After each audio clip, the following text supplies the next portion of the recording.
Hey you guys, it's Britt. Tonight we're here to talk about something that might be a really unpopular opinion, but as always, I'm here to talk about it with y'all, and I'm not going to be specifically highlighting the creators that I'm talking about out of just common decency for the kids that are involved in this situation, but like I said, this might be one of my unpopular takes.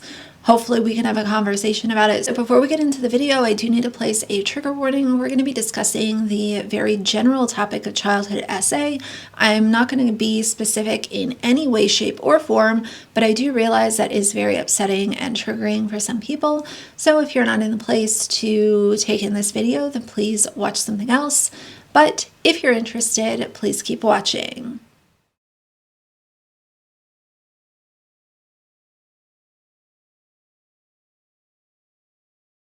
All right, you guys, so for some reason, the last week, I have been served content from two different creators on two different platforms.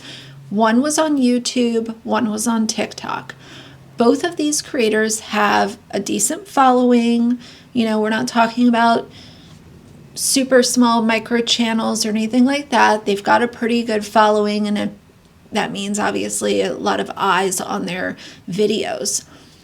Both of these creators were sharing that their children were very recently victims of childhood SA by a parent, basically. And, you know, step parent, parent, I'm trying to be kind of vague. When I went to the comments, especially on the TikTok video, I was seeing a lot of people saying, oh my God, I'm so sorry. This is so heartbreaking. This is so sad. I feel really bad for your child. And, you know, an outpouring of sympathy. And seeing this content, it is really sad and it is really heartbreaking. But I have a very complex set of emotions when it comes to parents sharing their child's trauma on social media.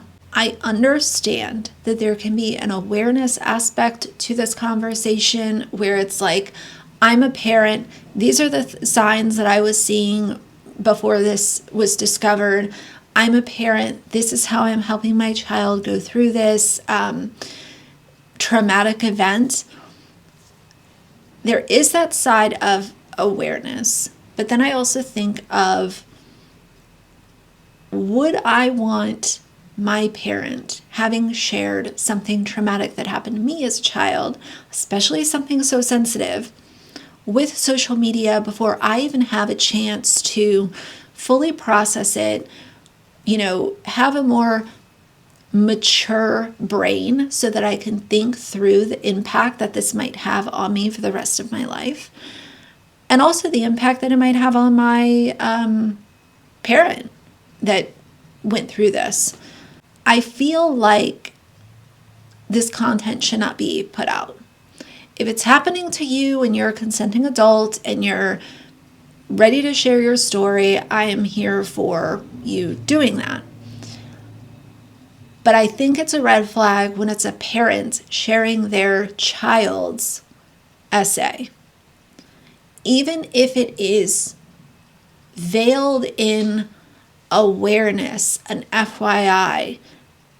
Parents need to know about this. Let's talk about it. Let's build a community so that we can share tips and stories and experiences. Even if it's veiled in a package that looks like this is okay, I have a huge reservation because I think of, how is this child going to feel when they are 17, 18, 20, 25, 35, 40, having known that their parent jumped on YouTube, Facebook, Instagram, TikTok, Twitter to say, my child went through this at the hands of their parent, their aunt, their uncle, their cousin, their sibling, whoever it is. That is so sensitive and so tragic. I feel like this kind of needs to be handled with white gloves, so to speak, because I realize that it is super, super sensitive, and That's why I'm also trying to be kind of general, because I don't want it to feel like I'm attacking these creators. But since I saw it from multiple creators within the same week, I worry that this might catch on and more parents are going to come and say, this happened to my child. Here's my child's story. This happened to, I don't like it. And y'all might get mad at me for having this opinion. It could be like, oh, you're not seeing it the right way. But I hope that we can have a conversation about it. I've talked for over 4 years about child privacy and consent and the issues with having kids on social media. I've talked about that for so long, and I haven't come across this kind of content until now. And it's different, and it's upsetting, and it's sensitive, but I want to know, am I wrong? Is this awareness? Could it be good? Or should it be saved for when the child can share their story, if and when they want to share their story? Because some children go through this and they never want to speak about it. And that is valid. But I will be checking the comments to see how y'all feel about this. So for now, if you like the video, please leave a like and a comment. And if you'd like to see more from me in the future, please subscribe. I'll see you guys soon. Bye.